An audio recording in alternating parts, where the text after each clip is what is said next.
दोस्तों, 21 जुलाई 2024 रविवार के दिन करीब 400 वर्षों बाद एक दिव्य और दुर्लभ संयोग बनने जा रहा है, क्योंकि इस दिन सभी पूर्णिमा में से सबसे बड़ी पूर्णिमा गुरु पूर्णिमा पड़ने जा रही है। दोस्तों, यह पूर्णिमा रविवार के दिन पड़ रही है, जिस वजह से इस दिन 3 बड़े योगों का निर्माण हो रहा है, जो कि है धन लक्ष्मी योग, अमृत सिद्धि योग और गज केसरी योग। दोस्तों, इन 3 योग के निर्माण की वजह और अगर इस दिन आप चुपचाप किसी को बिना बताए स्वास्थ्य से जुड़ा यह अचूक उपाय कर लेते हैं, तो आपकी सभी समस्याओं का हल संपूर्ण रूप से हो जाएगा। दोस्तों, एक साल में करीब 12 पूर्णिमा पड़ती है और 21 जुलाई को गुरु पूर्णिमा सभी पूर्णिमा में सबसे बड़ी मानी जाती है। इस दिन स्वास्थ्य से जुड़ा यह अचूक उपाय आपकी हर परेशानी को कर देगा, चाहे वह धन को लेकर हो या सेहत या संतान की प्राप्ति को लेकर। इसीलिए दोस्तों, वीडियो को आखिर तक जरूर देखें।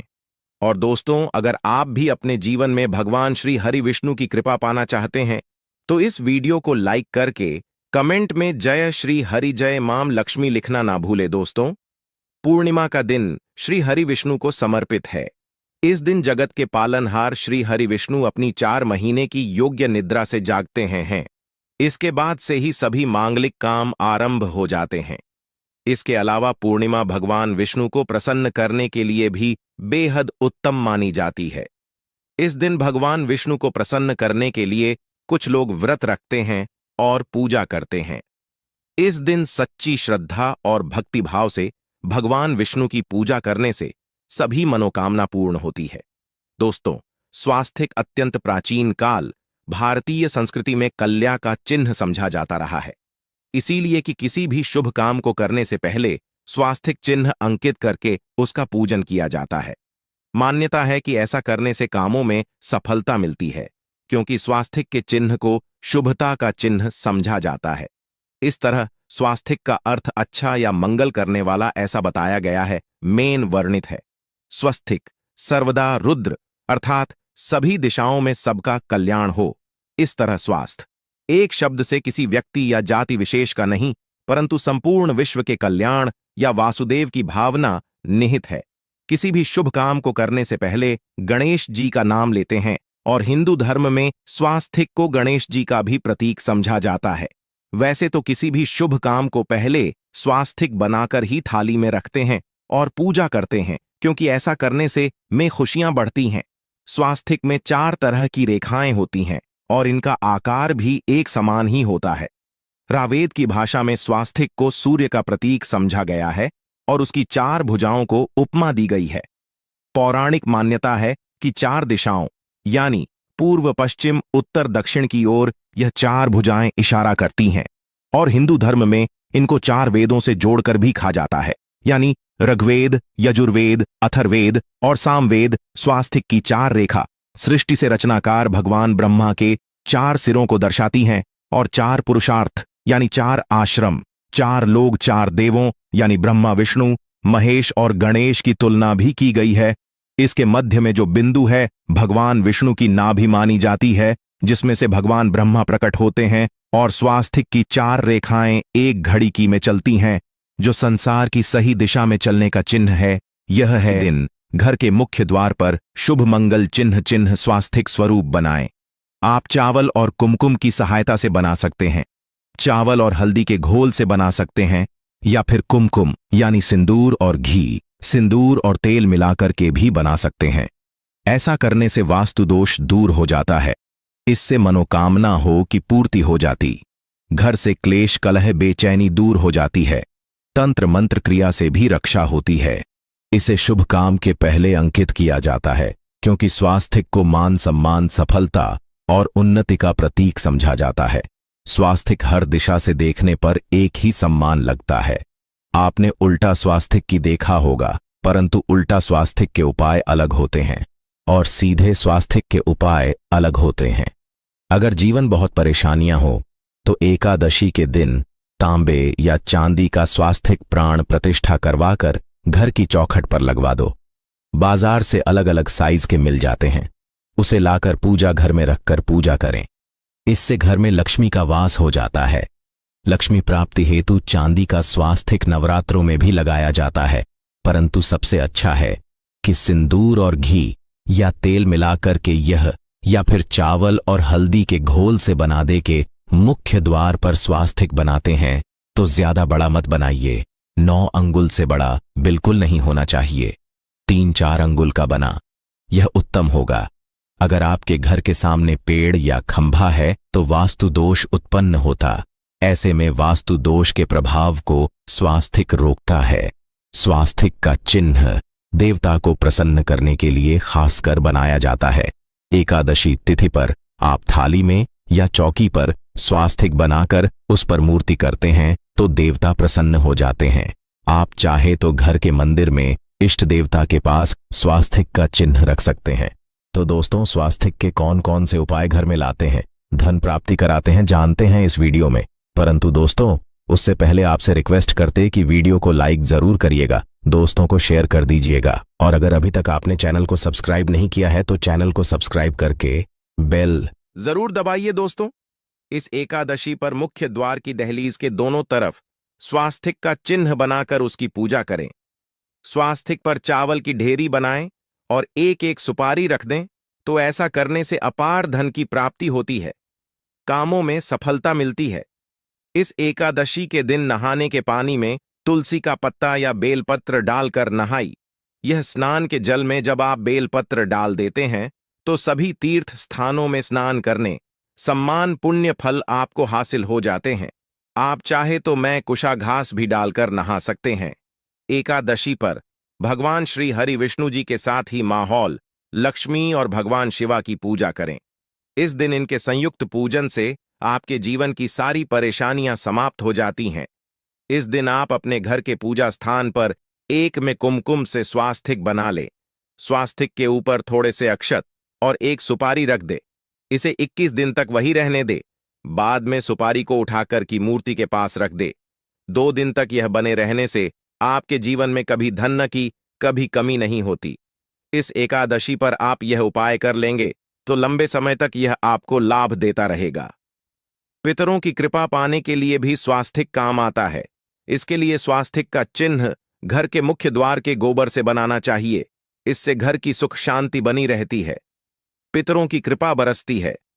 दोस्तों, कहा जाता है कि एकादशी के दिन पीपल की जड़ में अगर 1 लोटे जल में 1 चुटकी काले तिल और थोड़ी सी शक्कर डालकर जल अर्पित करें तो इससे पितृदेव की विशेष कृपा मिलती है और धन लक्ष्मी भी प्रसन्न हो जाती है।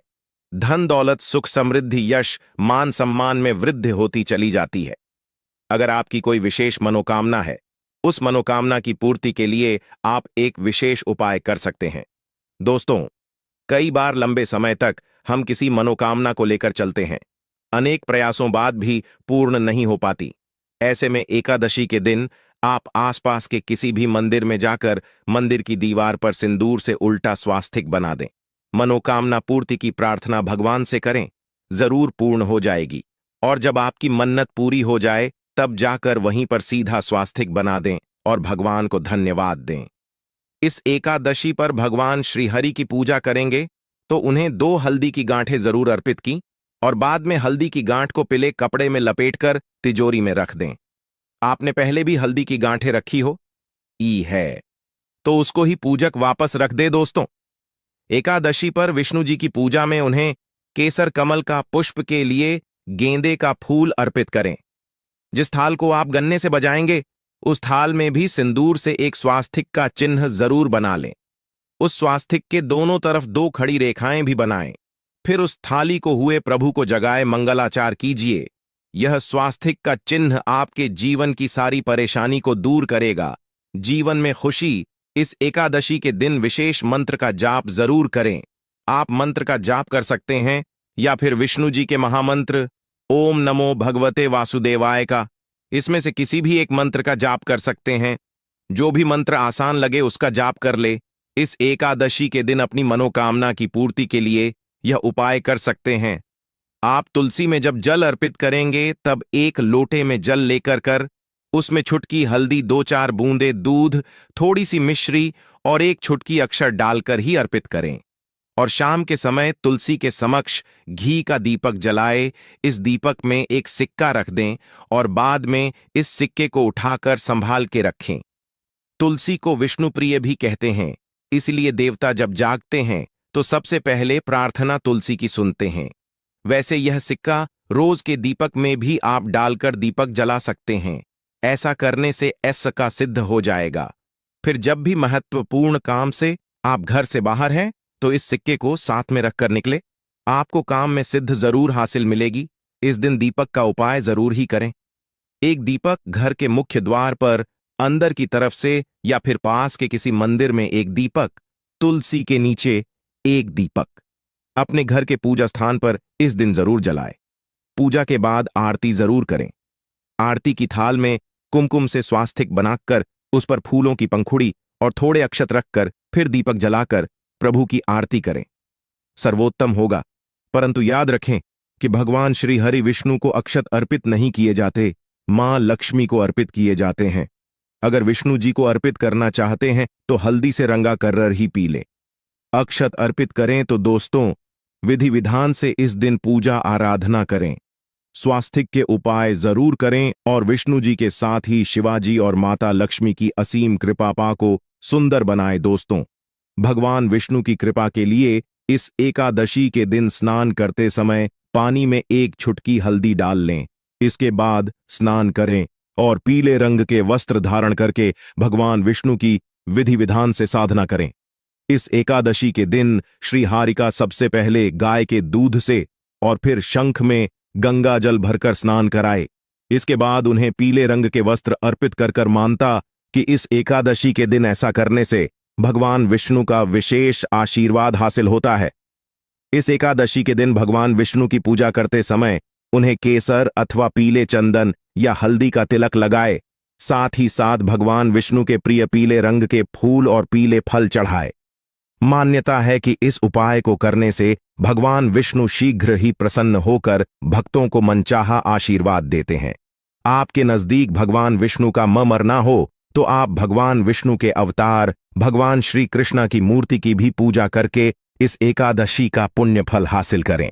ईश्वर की साधना आराधना में मंत्र जप का विशेष महत्व होता है। ऐसे में राम दरबार की तस्वीर अपने घर में लेकर आए और श्री राम दरबार की तस्वीर का पूजन करें, या उनकी मूर्ति या उनसे जुड़ी किसी तरह की कोई चीज आपके पास है तो आप उनका पूजन करें। सारे देवी देवताओं का आपको आशीर्वाद मिल जाता है। हनुमान जी से लेकर सीता माता, भगवान श्री राम और अन्य देवी देवताओं का भी आशीर्वाद मिल जाता है। निश्चित तौर पर अपने घर के पूजा घर में एक साथ आप यह तस्वीर रख सकते हैं। इससे आपके जीवन में राज्य योग की हासिल हो सकती है। दोस्तों, इसी तरह यदि आप अपने घर के पूजा घर में या किसी अन्य स्थान पर यदि कोई तस्वीर रखना चाहते हैं और उसे लगाकर अपने घर में लाभ हासिल करना चाहते हैं तो अपने घर में या पूजा आपको निश्चित तौर पर त्रिदेव की तस्वीर या मूर्ति एक ही स्थान पर लाकर अवश्य रखनी चाहिए। ब्रह्मा, विष्णु और महेश, इन तीनों की संयुक्त से एक साथ तस्वीर अपने घर के मंदिर में या अपने घर में कहीं भी लाकर रख देनी चाहिए। समझा जाता है कि इन तीन देवताओं के एक साथ दर्शन करने मात्र से हमारे बड़े से बड़े विघ्न और बड़े से बड़े कर्ष ऐसे ही समाप्त हो जाते हैं। इसी वजह से इन तीनों की एक साथ में तस्वीर या मूर्ति लाकर आपको पूजा अवश्य करनी चाहिए। दोस्तों, अब बात करते हैं कि कुछ ऐसी तस्वीरें होती हैं या ऐसी मूर्तियां होती हैं जिनको आपको अपने पूजा घर में स्थान ही नहीं देना चाहिए। यदि आपने इन तस्वीरों को या मूर्ति को अपने घर के पूजा घर में स्थान दिया है तो समझ लीजिए कि आपको कंगाली का सामना करना पड़ेगा या फिर देवी देवताओं की क्रोध का सामना करना पड़ेगा। दोस्तों, और एक बात बता कि मंदिर में कभी भी विषम संख्या में गणेश जी की मूर्तियां ना रखें। जैसे कि 1, 3 या 5 ऐसे रखना समझा जाता है। 2 मूर्तियों को एक साथ रखना शुभ समझा गया है। यदि आप सिर्फ गणेश जी की मूर्ति रखते हैं तो इसके अलावा किसी भी तरह की मूर्ति आपको नहीं रखनी चाहिए। दोस्तों, स्थापित करते वक्त ध्यान दें कि गणेश जी का चेहरा सदैव घर के मुख्य दरवाज की तरफ होना चाहिए। ताकि आपको अच्छे और सच्चे धन लाभ की हासिल हो। और इस बात का ध्यान रखें कि घर में अंगूठे से बड़े आकार का शिवलिंग आपको भूलकर भी नहीं रखना चाहिए। सदैव एक छोटा सा शिवलिंग रखें और इससे ज्यादा शिवलिंग नहीं रखने चाहिए। दोस्तों, वैसे तो कोई अपने घर में शिवलिंग रखना ही नहीं चाहिए। उसके बाद भी यदि रखते हैं तो अंगूठे से बड़े आकार का शिवलिंग आपको नहीं रखना चाहिए। आप छोटा शिवलिंग रख दें और ध्यान रखें कि एक से ज्यादा शिवलिंग आपको भूल कर भी नहीं रखने हैं। घर में यदि आप शिवलिंग रखते हैं तो शिवलिंग के ऊपर आपको तुलसी भूल कर भी अर्पित नहीं करनी चाहिए। यदि आपने शिवलिंग रख लिया है और उस पर तुलसी अर्पण कर दी तो देवी देवताओं के का आपको सामना करना पड़ेगा। दोस्तों, मंदिर में यदि आप जी की तस्वीर रखना चाहते हैं, आप हनुमान जी के अनन्य भक्त हैं, तो बैठे हुए हनुमान जी की मूर्ति ही रखें। उन्हें शिवा का 11 रुद्र अवतार समझा जाता है, इसलिए उनकी भी शिवलिंग की तरह ही मूर्ति रखें। साथ ही जो पति पत्नी होते हैं, नए वैवाहिक जीवन की शुरुआत करते हैं, तो हनुमान जी की मूर्ति या तस्वीर को अपने कमरे में, अपने बेडरूम में आपको भूलकर भी नहीं रखनी चाहिए। अन्यथा इससे जीवन कई तरह के दोषों का सामना करना पड़ता है। दोस्तों, हनुमान जी ब्रह्मचारी हैं, तो इस आपको अवश्य ध्यान रखना चाहिए। दोस्तों, राधा कृष्णा की मूर्तियों को यदि आप जैसे अपने क्षण कक्ष में सोते हैं और उन्हें आपके बेर के सामने की तरफ रखा है कि जैसे कि आप सुबह उठे और आपको उठते ही पहले उनके दर्शन हो जाए, तो समझ लीजिए कि आपका जीवन मालामाल होने वाला है। किसी भी तरह का कोई दोहक धन की चिंता आपके जीवन में रहेगी। दोस्तों, इसी तरह यदि माता दुर्गा की तस्वीर आप अपने घर में लेकर आना चाहते हैं और चाहते हैं कि माता दुर्गा की तस्वीर के माध्यम से आप जीवन में समृद्धि देखें, तो दोस्तों, भूलकर भी आपको माता दुर्गा की क्रोधित अवस्था की तस्वीर, जैसे कि महाकाली की तस्वीर या फिर महिषासुर का वध करते हुए या क्रोधित अवस्था में माता लक्ष्मी की, माता दुर्गा की तस्वीर लाकर आपको उनकी पूजा नहीं करनी चाहिए। दोस्तों, सदैव और सुंदर मुख वाली तस्वीर ही अपने घर के अंदर लाकर पूजा करनी चाहिए। इसे बहुत ही शुभ और मंगलकारी समझा जाता है। दोस्तों, इस बात का ध्यान रखें कि यदि आप अपने घर में मूर्तियां रखते हैं तो आपको इन पर भूलकर टूटे चावल नहीं चढ़ाने चाहिए, और बेहतर होगा कि आप हल्दी में चावल को पीला करके ही वह चावल चढ़ाएं, किंतु टूटे हुए चावल आपको भूलकर भी माता लक्ष्मी को या अपने घर में देवी देवता नहीं चढ़ाने चाहिए। दोस्तों, इसी तरह इस बात का भी ध्यान रखें कि अपने घर के मृत परिजनों की या पूर्वजों की तस्वीर मंदिर में स्थापित ना करें। ऐसा करना अशुभ समझा जाता है, और यदि आप ऐसा लगातार कर रहे हैं तो निश्चित तौर पर आपके परिवार के ऊपर दोष लग सकता है। पितरों का भी दोष सकता है। पितरों की पूजा एक अलग स्थान पर की जाती है, घर के मंदिर में उनको स्थापित नहीं किया जाता है। दोस्तों, इसी तरह भगवान भैरव की तस्वीर या भगवान शनिदेव की, राहु केतु की, इस तरह की तस्वीरें अपने घर में नहीं लेनी चाहिए। प्रतीकात्मक रूप से आप घर के पानी रखने के स्थान पर उनकी पूजा कर सकते हैं, क्योंकि इनकी साधना तंत्र मंत्र और खास पद्धति से की जाती है। घर के अंदर आप ऐसे ही इनका पूजा पाठ नहीं कर सकते। तो दोस्तों,